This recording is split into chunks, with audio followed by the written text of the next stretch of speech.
Hi, this is Terrence Cheng, Chancellor of the Connecticut State Colleges and University System. We are here at the state capitol today on the last day of session, and I just wanted to take a moment to thank all of our students, faculty, and staff at every institution in our system, across the entire system, who made their voices heard throughout this session to let it be known how important our institutions are to the state.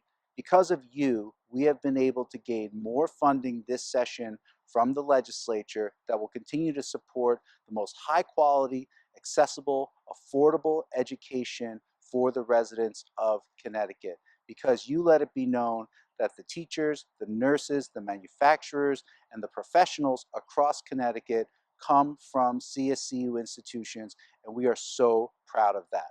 I also want to thank our legislators, our legislative leaders, and the governor's office for having really productive conversations throughout this entire session.